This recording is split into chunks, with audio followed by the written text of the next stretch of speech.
आज की रेसिपी है सूरन मसाला। अगर आपके घर में भी सूरन की सब्जी किसी को पसंद नहीं तो एक बार इस तरीके से सूरन की सब्जी बनाकर खिला दीजिए।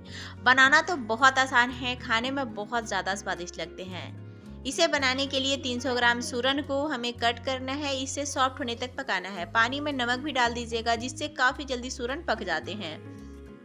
मसाले बनाने के लिए ग्राइंडर जार में हमें लहसुन, अदरक, हरी मिर्च, सरसों डालना है साबुत, धनिया पाउडर, हल्दी पाउडर, जीरा पाउडर, इन सबको बारीक पीस लेना है। सूरन को बॉयल होने के बाद निकाल लेना है। इसे हमें गोल्डन कलर आने तक भून लेना है। गैस का फ्लेम हमें लो टू मीडियम रखना है। तो अभी आप देख सकते हैं इसमें गोल्डन कलर आ चुके हैं, इसे हमें निकाल लेना है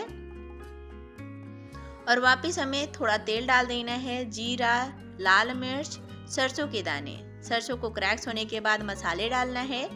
थोड़ा मसाले में पानी भी डाल देना है। इसे हमें मिक्स कर लेना है। इसमें 2 टमाटर डाल देना है, आधी छोटी चम्मच कश्मीरी लाल मिर्च पाउडर, स्वाद अनुसार नमक। इसे मिक्स कर लेना है और मसाले को हमें धीमे धीमे हीट पर भूनना है। मसाले भून चुके हैं, इसमें सूरन को भी डाल देना है, मिक्स कर लेना है। इसमें पानी डालना है, जैसा आपको ग्रेवी चाहिए उस अकॉर्डिंग आप इसमें पानी डालें। ढककर 7 से 8 मिनट के लिए पका लेना है। लास्ट में कटा हुआ धनिया पत्ता डाल देना है। तो देख सकते हैं सूरन मसाला बनकर तैयार है। आप इसे ज़रूर ट्राई करें, सभी को काफ़ी पसंद आएंगे। Thank you for watching.